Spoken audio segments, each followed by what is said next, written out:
I hadn't eaten in 2 days when the nurse slid the needle into the crook of my arm. The vinyl chair hissed as it reclined, and the fluorescent lights above me buzzed like a swarm of angry insects. The air in the plasma center smelled like bleach and fear, and my stomach growled loud enough that the guy in the next chair glanced over, then looked away. A slow, dark red stream started filling the plastic bag, hanging on the metal pole beside me. $50, I told myself. $50 to keep my gas tank from hitting empty. The nurse smiled at me at first, making some small joke about strong veins, but then her expression shifted. Her eyes narrowed as she held the bag up to the light. She stopped humming. Her lips parted just enough for me to see the confusion there. Without a word, she drew a small vial of my blood and walked over to a microscope in the corner. I could see her shoulders go rigid as she leaned over the eyepiece. The seconds stretched. The machines kept beeping, the televisions mounted on the wall kept blaring daytime talk shows, but in my ears there was only the sound of my own heartbeat. The nurse straightened up slowly, like someone waking from a bad dream. She glanced at me, then at the door, then back at the vial in her hand. Her face had gone pale. "Ma'am," she said finally, her voice barely above a whisper. "Please don't move." Every instinct in me tensed. "Am I sick?" I asked, my voice sharper than I meant it to be. She shook her head, but didn't answer. Instead, she reached for the wall phone with a trembling hand and pressed a button. I watched her talk in low, urgent tones, her eyes flicking toward me as if I might disappear. Moments later, a man in a white lab coat pushed through the door with the kind of energy that belongs in emergency rooms, not strip mall plasma centers. He had a clipboard, a badge, and a look of controlled shock. "Ms. Grant," he said, pulling a stool up close to my chair. "We need to talk about your blood. Before we go on, tell me where you're listening from and hit that like and subscribe button if you've ever felt overlooked by the people who should have cared for you." My name is Amelia Grant, and 6 months before that nurse went white as a sheet over a bag of my blood, people in Kansas City used to call me the Steel Queen. I ran Grant Construction, a company I'd built from a rusty pickup, a stack of blueprints, and more stubbornness than any one woman has a right to. My days started before sunrise at muddy job sites and ended in boardrooms that smelled like coffee and dry erase markers. I loved it. The mud, the noise, the cranes swinging steel beams through the air like metal skeletons coming to life. I loved seeing my initials AG painted in bold navy blue on the side of our trucks. I loved walking onto a site with my hard hat on and watching a room full of men twice my size fall quiet because the boss just showed up. It wasn't about power. It was about knowing I'd earned every inch of ground under my work boots. At home, the rhythm was different, but just as familiar. My husband Eric would be waiting with takeout and a glass of red wine on the kitchen island, computer open, tie loosened.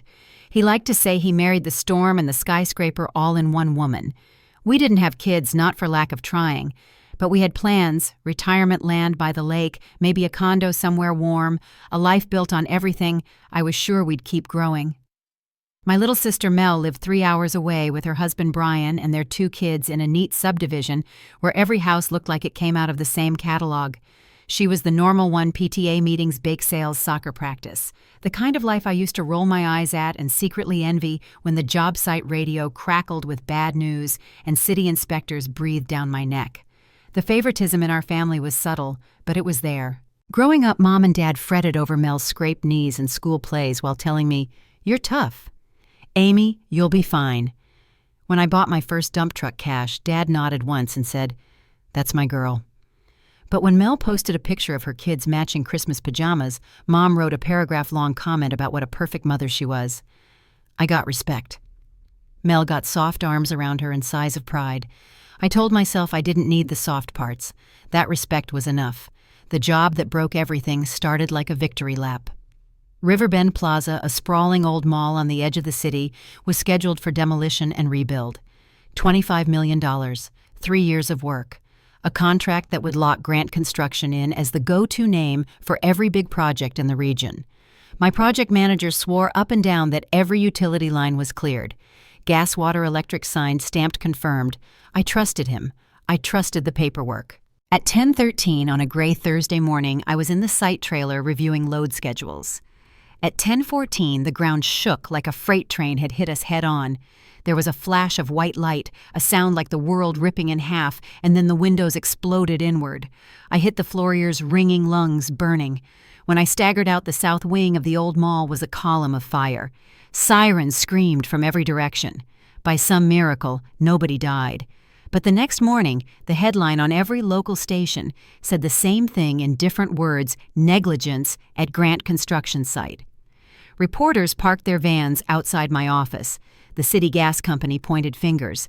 Business owners who'd been planning to move into the new plaza filed lawsuits.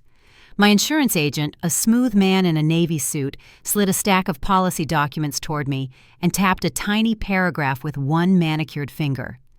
Clause 14B, he said. Independent verification required on all utility clearance. You signed off. The policy doesn't cover negligence. But the city's blueprints, I started. He shrugged, already standing. Their error doesn't void your responsibility, Ms. Grant. I'm sorry. He wasn't. Within 2 weeks, our contracts were frozen and our accounts seized. Payroll bounced. Suppliers stopped taking my calls. I went from juggling multi-million-dollar budgets to sitting across from bank managers half my age, begging them not to auction off the equipment that still had my initials painted on the sides. The night the foreclosure notice arrived, Eric stood by the front door with his suitcase already packed. The house that had once felt like a refuge suddenly seemed too large, too quiet. Every echo a reminder of money we no longer had. "Eric, please," I said, clutching the paper with shaking hands. "We can fix this. I just need time." He wouldn't meet my eyes. "I didn't sign up for this, Amelia. I didn't marry a failure." The door closed behind him with a soft click that sounded louder than the explosion at Riverbend. Just like that, the man who used to bring me coffee on site was gone. No screaming, no thrown plates, just absence. I tried to stand tall at first. Sold what I could, answered calls, sat with lawyers who charged more per hour than my crewmate in a day. But the math never changed. Eventually, the house went too. The day the movers hauled out the last box, my sister Mel called. "Come stay with us for a bit," she said gently. "You don't need to be alone in that empty place." Her basement had a concrete floor, one small window, and a fold-out cot that protested every time I moved. I lay there at night listening to the hum of their dishwasher and the muffled laughter of her kids upstairs, feeling like a ghost haunting someone else's happy life. I sent out resumes by the dozen. Site supervisor, project manager, even clerical positions at companies whose buildings I'd once driven past without a second thought. The replies trickled back. "You're overqualified. We're looking for someone with a different profile. We're concerned about the recent incident associated with your name." One night, as I lay staring at the exposed beams above my head, I heard Mel and Brian talking in the kitchen. Their voices drifted through the floorboards. "She's trying, Bree," Mel whispered. "She just needs time." "I know," he said. "But we can't carry her forever. We've got our own bills." The words settled over me like dust. I wasn't a sister anymore. I was a line item on their budget. By January, my checking account showed less than $50. I sold my last piece of jewelry, an old gold bracelet, just to keep my truck running. The woman who used to sign paychecks now counted crumpled ones and coins, running numbers in her head like a gambler begging the dice to change. The morning everything shifted, I walked to the library to use their Wi-Fi collar turned up against the wind. Halfway down the block, a bright blue sign flickered in my peripheral vision. BioLife Plasma Center, new donors, $50. I stopped on the sidewalk, snowmelt soaking into the seams of my boots, and stared. $50. Not a contract, not a miracle. Just enough for gas, maybe groceries, maybe a little more time before I wore out my welcome in that basement. I stood there for a long moment, watching the automatic doors slide open and closed, people walking in with tired eyes and empty hands. Then I took a breath, tightened my grip on my worn-out purse, and stepped off the curb toward the glowing sign. I was 8 the first time I realized I didn't get a seat at the table. It was Christmas Eve, and our mother had spent the whole day cooking ham glazed with brown sugar, mashed potatoes whipped like clouds, pies lined up on the counter cooling in perfect rows. My sister Mel, only 6, then sat at the kitchen island with her hand propped on her cheek, wearing a little red dress with a bow our mother had ironed out just hours earlier. Mom hovered over her, brushing crumbs off her lap, tucking hair behind her ears, smiling at her like she was the only child in the room. I stood at the doorway holding a plate of rolls I'd been told to keep out of the way for a minute. The dining table glowed with candles. 6 chairs, all full. Our parents, our grandparents, our aunt and uncle, and Mel perched proudly between Mom and Grandma like she had earned a throne. I watched them laugh, watched Dad lift Mel's cup of cider for her, watched the adults fill her plate first. My hands grew sweaty on the plate I was still holding, waiting for anyone to notice I had nowhere to sit. Finally, Grandma looked up. Oh dear, did we forget a place for Amy? Mom blinked like she'd only just remembered I existed. Honey, you can sit at the little table in the den. We don't want you knocking anything over. The little table was a folding card table with a single metal chair. No tablecloth, no silverware, just the leftovers of space after everyone else was settled. When I set down the basket of rolls, my plate rattled from how hard I tried not to cry. Mel looked over at me and smiled a perfect, gentle smile that made it worse. "It's okay, Amy," she chirped. "You don't like ham anyway." I did. I just never got served enough to know it. I didn't understand it then, but moments like that were seeds. Seeds that grew roots. Roots that stretched into places I didn't even notice until much later. Mistreatment doesn't always arrive with shouting or slammed doors. Sometimes it comes dressed as harmless oversight. A forgotten chair, a missing invitation. A voice that goes unheard because someone else's voice is softer, sweeter, more favored. And that flashback, standing with that plate of rolls, still comes back to me in the quiet moments. It's the taste of knowing you're the extra one, the one they can overlook without consequence. As I got older, the pattern slipped into my life so naturally, I stopped fighting it. At school events, Mom always fussed over Mel's hair, her costume, her grades. When I brought home a perfect score in math, Dad would give a curt nod and say, "Good job, kiddo," before turning to pour Mel a glass of chocolate milk for her B- in English. Mel was the one who got the extra bedtime stories, the one whose artwork made it onto the fridge, the one whose scraped knees got kissed and bandaged while mine got, "You're tough." Amy, shake it off. I learned toughness the way some kids learn piano scales through repetition. I learned silence because every time I tried to explain how left out I felt, the answer was always the same. Don't make things harder than they need to be. That was my mother's favorite line. Quiet, sharp, impossible to argue with. By high school, the dynamic was permanent. Mel was the tender one, the delicate one, the one who needed more. I was the reliable one, the strong one, the one expected to adjust, to sacrifice, to hold steady so the rest of the family had balance. If Mel forgot her lunch, I gave her mine. If she needed a ride, I left work early and took the heat from my boss. If she was struggling socially, I was told not to show her up with my accomplishments. It wasn't cruelty, it was unconscious shaping, a slow molding of roles that we all slipped into without noticing. Mel, the cherished daughter, me, the dependable one, who would always figure things out alone. And when I started grant construction in my 20s, my family praised my grit but never quite knew what to do with my ambition. They'd listen to my stories about permits and cranes and concrete curing temperatures with polite smiles, waiting for the moment the conversation returned to Mel's kids, Mel's kitchen remodel, Mel's church bake sale. I didn't resent her. Not really. I resented the way my accomplishments were treated like footnotes, small print beneath the headline of her life. And slowly, I learned something I wouldn't recognize as harmful until much later. I learned to stop expecting anything, stop expecting praise, stop expecting fairness, stop expecting a seat at the table, because if you don't expect a seat, it doesn't sting as much when no one saves you one. When the Riverbend Plaza explosion shattered my career, that old childhood wound came roaring back. People who used to greet me with firm handshakes and warm smiles now avoided my calls. Suppliers who once offered me discounts quietly cut ties, afraid my name might drag them down.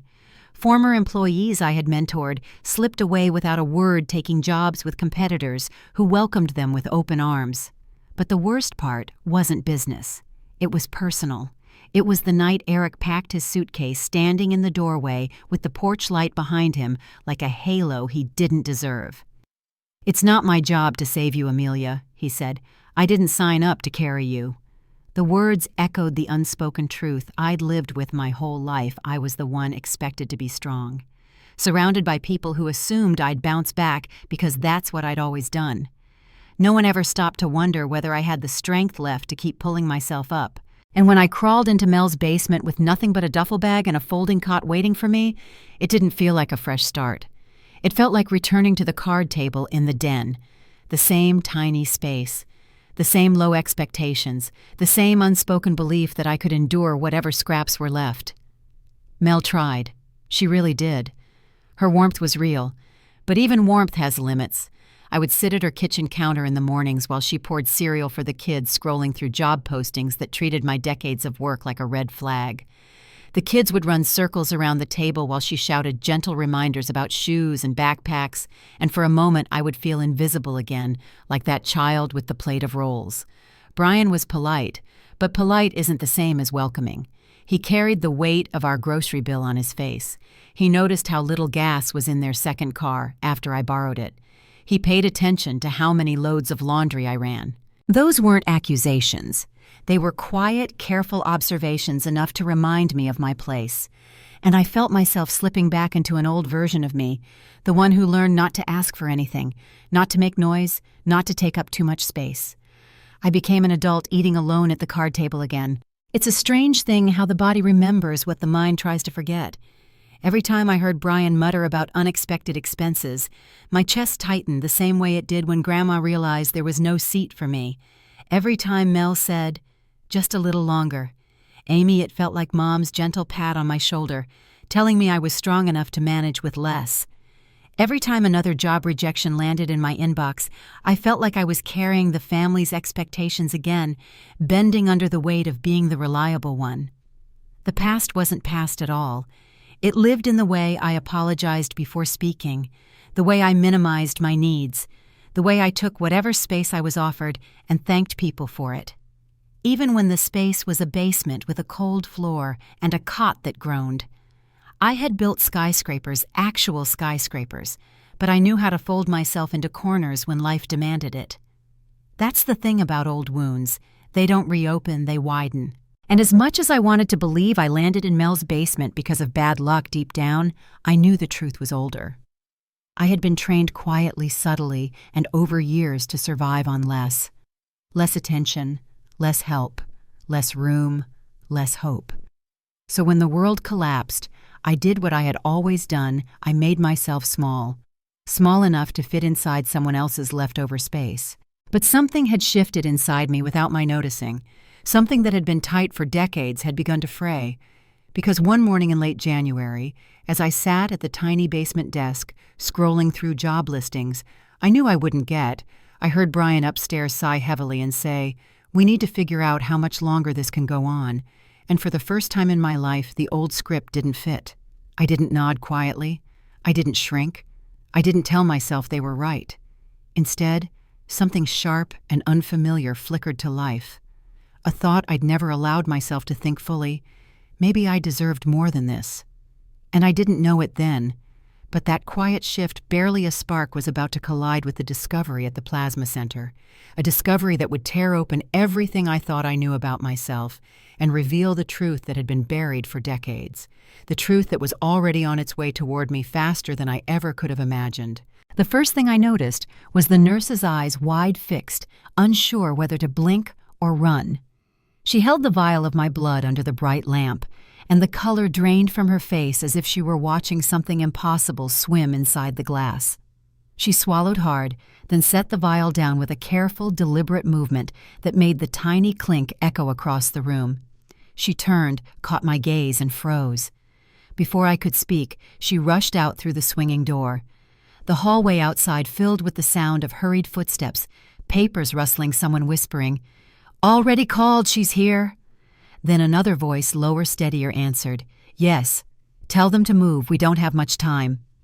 The door opened again, and a man in a lab coat stepped inside, the tension around his eyes visible even behind his glasses. He approached my recliner as if one wrong move might shatter something fragile. "Ms. Grant," he said softly, "we need to talk about what we found." My fingers tightened around the armrests. Something was happening, something far beyond $50 and a needle in my arm. I could hear my pulse in my ears as he lifted the clipboard and showed me something I didn't understand. Rows of numbers, markers, symbols that looked like another language altogether. "This blood type," he said, tapping one of the lines, "should not exist in the general population." The room seemed to tilt. Behind him, through the glass wall, I saw a woman in a charcoal suit pacing near reception, tall, composed, and completely out of place in a fluorescent-lit plasma center. Her eyes never left the door. She was waiting for him to finish with me. Waiting for me. Even now, I can still feel that first shock run through me. The disbelief, the dread, the strange flicker of recognition, like some part of me had been waiting my whole life for this moment without knowing why. He introduced himself as Dr. Langford, the medical director. His voice was calm, but there was a tremor beneath it, the kind of tremor that comes when a person is trying to steady a truth too heavy for ordinary words. He explained the tests, the anomalies, the repeated confirmations. The nurse had run multiple samples because she was sure the first one had to be a mistake. It wasn't. He said my blood carried something so rare that only a few dozen people in the world had it, something that made donations almost impossible and life-saving to those who matched it. I blinked at him, trying to understand. My thoughts tangled into knots, medical jargon mixing with fear, pride, confusion. When he said someone had already been contacted, someone who needed what flowed through my veins, I felt the floor of my life shift. He stepped aside, nodding toward the woman waiting in the lobby. "She came for you, Ms. Grant." And the woman stepped forward, her heels clicking like a countdown. She stopped right in front of me, offered a business card I didn't take, and said my full name with the precision of someone who had rehearsed it. "Ms. Grant, we've been searching for you for a very long time." Truth rarely arrives gently. Sometimes it storms in wearing a tailored suit and speaks in a voice that knows more about your life than you do. Her name was Claire Montrose, and she didn't waste words. She asked if there was a private room. Dr. Langford led us to a quiet office where the blinds were half drawn, leaving slashes of afternoon light across the desk. Claire sat down across from me, crossing her legs with a practiced poise that suggested she inhabited boardrooms, not plasma centers. When your sample was flagged, she began, a registry alert was triggered. "Flagged," I repeated. She nodded. "Your blood carries markers linked to an extremely small family line, a line that until today was considered nearly extinct." My mind slipped into a fogged silence. Childhood memories surfaced like faint ripples, my mother staring out the window some nights, my father's long pauses when I asked about her early life, the closed-off tone he used when talking about old friends. Claire opened a leather case and pulled out a sheet of paper. It wasn't medical. It wasn't financial. It was genealogical. A family tree, thin branches, faint lines, names I didn't recognize. But one name circled in ink hit me like a punch. My mother's maiden name, Whitaker, not Grant, not something obscure. Whitaker exactly as I'd written it on medical forms my whole life. Only here, the name sat beside another. Foreign, elegant, a surname I'd never seen before. Claire tapped the page. This branch was lost decades ago. A woman left the family, abruptly married in the U.S., had a child, and disappeared. I felt my lips part. My hands shook in my lap. Because I knew the woman she meant before she spoke the name. Your mother, Claire continued, was born into this family, a very old, very reserved line whose blood traits are distinctive. I tried to breathe, but the air seemed too thin. She kept her maiden name when she married, I said quietly. Yes, Claire replied, because she was hiding, or rather, protecting something, protecting me. The word hit like a cold wind through an open door. The more Claire spoke, the clearer the pattern became. Records deleted, addresses erased, a trail of half-truths and silence stretching back long before I was born. My parents had built a life of ordinary routines, Sunday dinners, summer road trips, thrift store furniture, not because that was all they wanted, but because they had needed that anonymity, needed it to keep me hidden, to keep me safe. From whom, from what I didn't know yet. But the answer sat somewhere on that family tree in one of those elegant fading names. Claire finally leaned back and studied me. "There's someone who needs your help," she said. "Someone connected to you by blood. Someone who has searched for a compatible donor for years." I felt a slow throb in my chest. Connected by blood. Those words stirred something I wasn't ready for. Then she said a name one I'd never heard before and explained the situation. A rare condition, a failing match, a clock running out. And that was when everything clicked into place. Why the nurse panicked, why the doctor rushed into the room, why this stranger from miles away stood in front of me as though she had been waiting her whole life to deliver this message. My blood wasn't just rare. It was the missing piece of someone else's survival, a piece tied to a family I'd never been told I belonged to. And it raised a question I hadn't asked in years, one that now felt heavier than anything I'd carried. What else had my parents hidden from me? When Claire left the room to take a call, Dr. Langford stayed behind. He watched me with the kind of empathy that feels like a weight and a comfort at once. "Are you all right?" he asked. The answer didn't come. Not because I didn't know, but because the truth was too big to fit into a simple word. "I need to call someone," I said finally. There was only one person who could confirm or deny what I'd just heard. Only one person alive who knew the truth buried under decades of silence. My father. I stepped into the hallway with my phone, my heart pounding against my ribs like it wanted out. As I dialed Dad's number, memories flooded me. Dad filling the gas tank before long drives. Dad making pancakes on Saturdays. Dad telling me, "Your mother loved you more than life itself." The phone rang once, twice, 3 times. Then his voice came through, warm, familiar, unprepared for what I was about to shatter. "Hey, Amy, everything okay, Dad?" I said, my throat tightening. "I need to ask you something, and I need you to be honest with me." Silence. A heavy silence, the kind that only happens when someone realizes a truth has finally reached the surface. Did Mom leave something behind? A past, a family. Another silence. Longer. Waited with years. Then a trembling breath. "You found out," he whispered. The world around me blurred voices, softening lights, fading footsteps turning into echoes. Dad told me everything. Not in a flood, but in a steady, sorrow-heavy stream. Yes, my mother had been born into that family. Yes, she had walked away. Yes, she had spent the rest of her life trying to keep distance between them and us. Because that bloodline came with expectations, obligations, shadows she couldn't bear to bring a child into.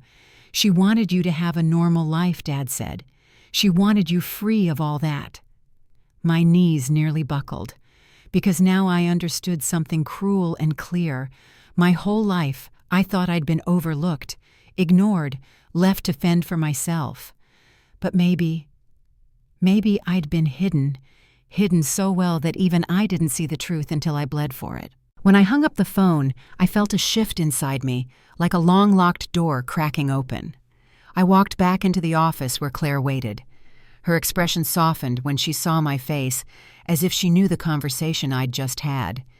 She asked quietly, "Do you understand now why we came?" I nodded, though understanding was only the beginning, because now I knew. My life hadn't fallen apart by accident. Every unanswered question, every piece of missing history, every quiet moment that felt like it didn't belong, it was all connected, and the truth was bigger than my downfall. Bigger than the explosion, bigger than the foreclosure, the basement, the cot. It was blood deep, rooted in a past I had never been allowed to see. I took a long, steady breath and looked Claire in the eye. "What happens next?" She didn't smile. She didn't soften the moment. She just said, "We go where the truth leads, Ms. Grant." And I knew with a clarity I hadn't felt in months that I was done being overlooked, done being hidden, done being the person left at the card table in the other room. The door to the past had opened. All that was left was to walk through it, no matter what waited on the other side. Brian's fork froze halfway to his mouth the moment I placed the folder on the dining table. The kids stopped laughing. Mel looked up from the casserole she was serving, blinking at the manila envelope as if it might explode.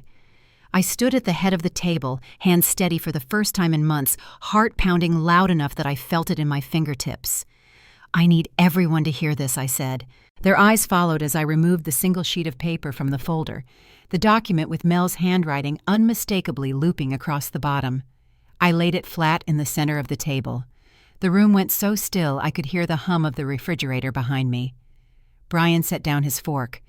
Mel went pale, her lips parting without sound. "I know what you did," I said quietly, "and now everyone else will too." But to understand how I reached this moment standing in my sister's dining room with proof that shattered everything I need to take you back just a little. After the call from my father and the meeting with Claire, I spent several days in a haze of disbelief. Learning that my mother had run from her family to give me a normal life was overwhelming. But it wasn't just the truth itself that shook me, it was what that truth implied. The more I dug through what Claire provided, historical records, archived notes, medical correspondences, the clearer it became that my mother hadn't acted alone. Someone had helped her disappear. Someone had helped her sever contact with that bloodline so completely that I lived nearly 40 years without ever seeing a single crack in the surface. But someone else had quietly been following me. Not maliciously, at least not at first. But the records were there. Someone had been checking public notices, hospital files, even property records tied to my name. And when I saw the source of one of the inquiries, my blood ran cold. The computer signature belonged to Mel, my own sister. At first I told myself there had to be another explanation. Maybe she was trying to help. Maybe she'd gotten confused while searching for something else. Maybe she didn't know what she was looking at. But then I found the document. A statement of familial status, something Mel had signed digitally submitted to an insurance company asserting that I had no living relatives beyond her, that she was my sole next of kin. I didn't understand it at first, not until I connected the rest of the dots. The insurance correspondence, the flagged life insurance notice tied to my old policy from when Grant Construction was thriving, the request for payout estimates, all filed 1 week after the explosion that cost me my business. Mel hadn't just been watching my downfall. She'd been preparing to profit from it. And when she saw me sink into her basement with a duffel bag and a forced smile, she let me. She let me stew in shame and desperation while quietly organizing my ashes. I spent 2 sleepless nights deciding what to do. Part of me, the part trained since childhood, to be quiet, to adjust to sit at the little card table in the other room, wanted to pretend I hadn't seen it. But the other part, the part that had rediscovered its spine in a plasma center, refused. I knew confronting her privately wouldn't work. Mel excelled at soft denials, at smoothing things over, until truth melted into nothing.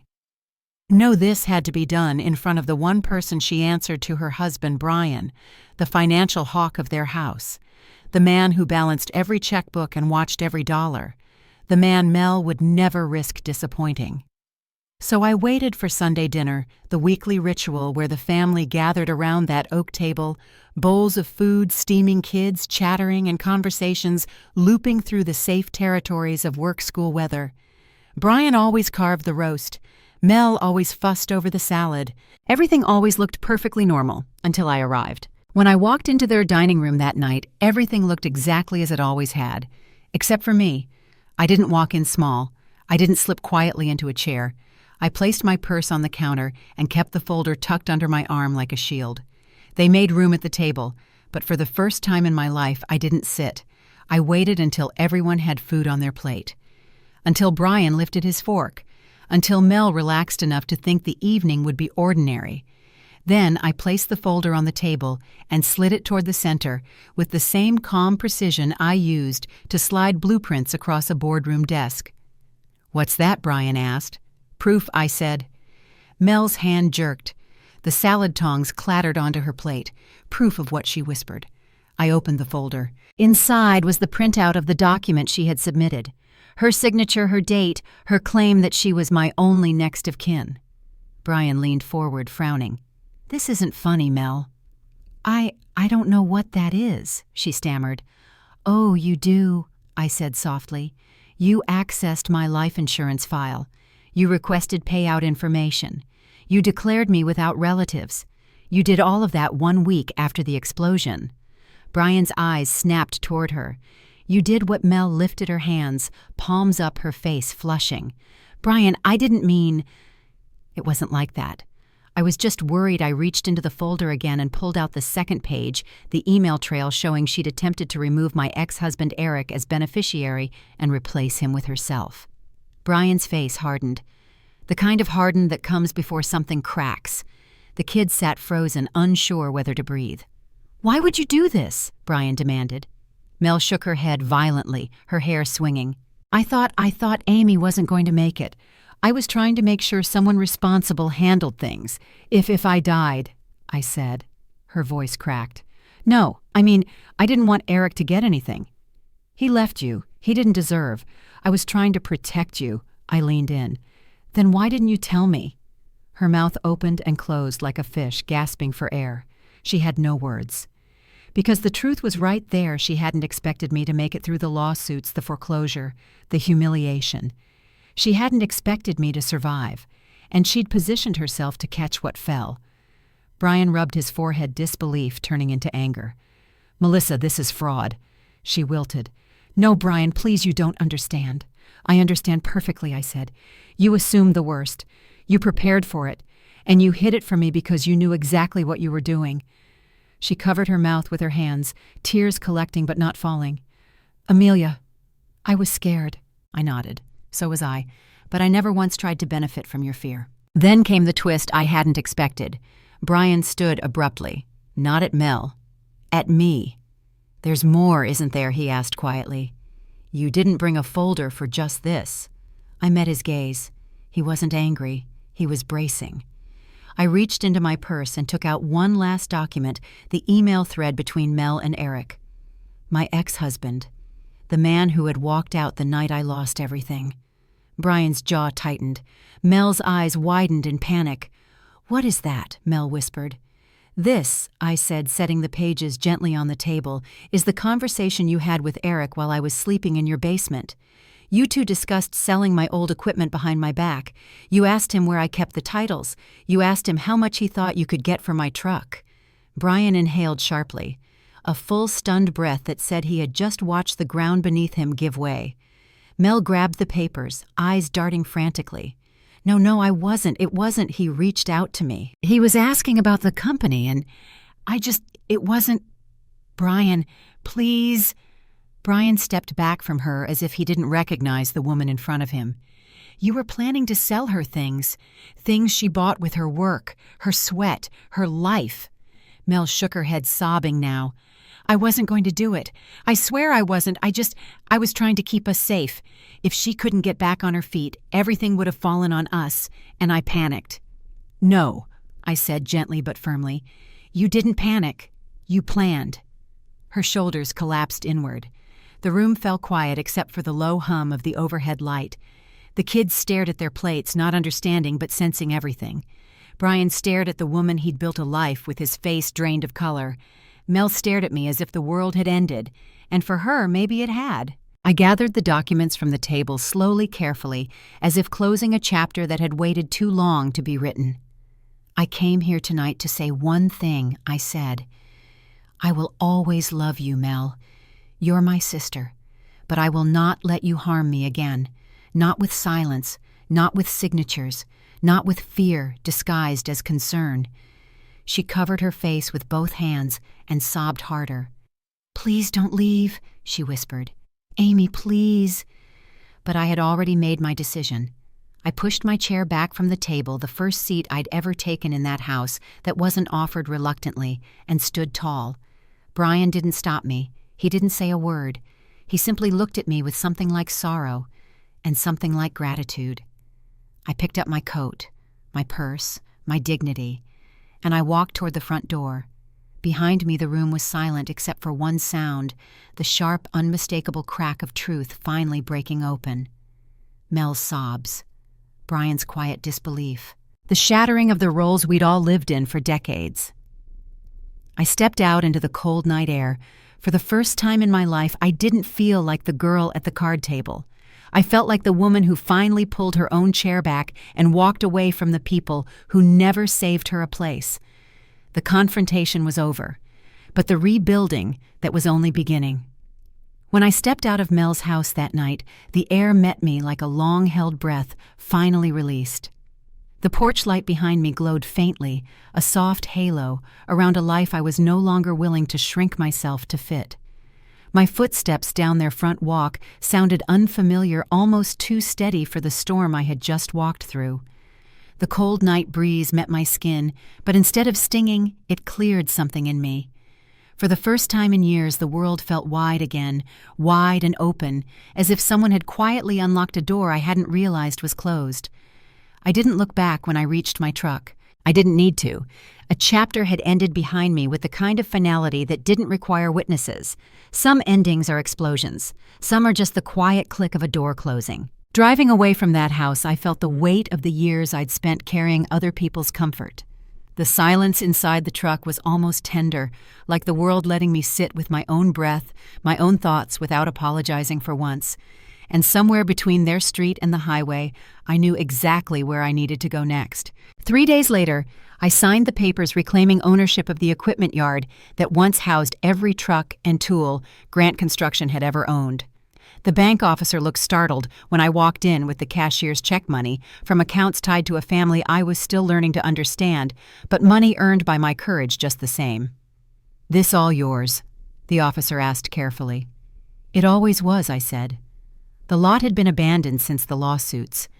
Weeds had crawled up through cracks in the asphalt, and dust coated the windows of my old office like a forgotten story. But when I stepped out of my truck and walked across that neglected ground, something stirred deep in my chest. This was where I'd built things, hard things, impossible things. Where I had once stood at sunrise mapping out a day's worth of work with a crew that believed in me. Where I had walked out plans and pored over schedules and fought inspectors and celebrated wins. Now it was quiet, but not dead. I spent the first afternoon sweeping out the office alone. Dust rose in pale clouds, but beneath it the floor still held the scuff marks from steel-toed boots and rolled-up blueprints. I washed the windows until the sunlight slipped through again, turning the room warm for the first time in years. Healing doesn't always come from words. Sometimes it comes from a broom, a bucket, and the sound of your own determination echoing in an empty room. By the end of the week, the space looked less like a graveyard and more like the bare beginnings of a second chance. I didn't cut ties with Mel all at once. Love doesn't disappear just because trust breaks. But I did step back. When she called 2 days after the confrontation, voice trembling, apologizing between breaths, I listened. I didn't scold her or comfort her or try to make the situation easier than it was. "Mel," I said gently, "I'm not angry anymore, but I am done letting myself be the person you lean on only when it benefits you. I need space, and I think you do too," she cried. I didn't. We ended the call quietly, with a small crack in the foundation of our relationship that needed time before it could be rebuilt, if it ever was. Brian texted me later to say he respected my honesty. His message didn't say much, but the silence that followed spoke volumes. Sometimes distance is the most generous boundary you can give. I didn't expect support to come from anyone else. But life has a way of filling the empty spaces you clear often with people you never realized were paying attention. A week into cleaning the yard, my old foreman Ray showed up without warning. He walked toward me with the same heavy gait he'd had on job sites a man built from concrete and grit. "Heard you were back," he said simply. "I'm trying to be," I answered. He nodded once, then held out a thermos of coffee. "Then you won't be doing it alone." He didn't ask about the lawsuits or the explosion or the gossip. He didn't ask about the basement or the plasma center or why I'd disappeared for months.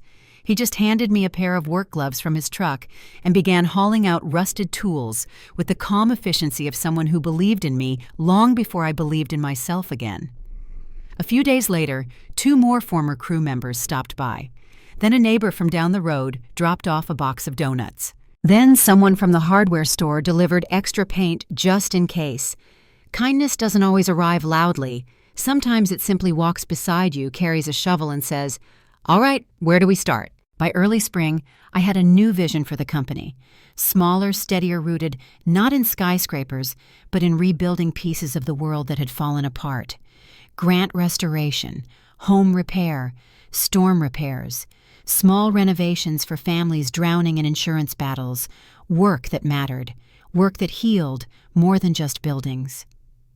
One crisp morning after weeks of cleaning and repainting, I opened the office windows to air out the smell of fresh paint. The breeze swept through, carrying the scent of earth and new beginnings. I pinned a single blueprint to the wall, not for a mall, not for a tower, but for a small home renovation for a widow whose roof had collapsed last winter. My first new client, my first new start. As I stood there, sunlight spilling across the floor, I felt something settle inside me, a quiet, steady certainty. The girl who once stood at a card table with no seat at the real one, she had built her own table now. One with room for everyone who showed up with honesty and heart. And she didn't need anyone's permission to sit at it. On the first warm evening in April, I locked up the office and stood beside my truck. The sky stretched pink and gold over the yard, the kind of sky that makes the world feel wide enough for whatever comes next. I thought of my mother, of the life she fled the bloodline. She hid the courage it took to choose freedom over inheritance.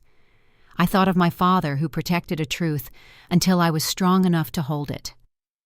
I thought of the people who tried to take from me and the people who stepped in quietly to give without being asked. And I realized something simple and profound. You can lose almost everything: your marriage, your work, your home, your belief in yourself, and still find a way back. As long as you keep something, no one can take your own name, your own voice, your own worth. As I slid into the driver's seat and started the engine, that truth settled into me like a final steady heartbeat.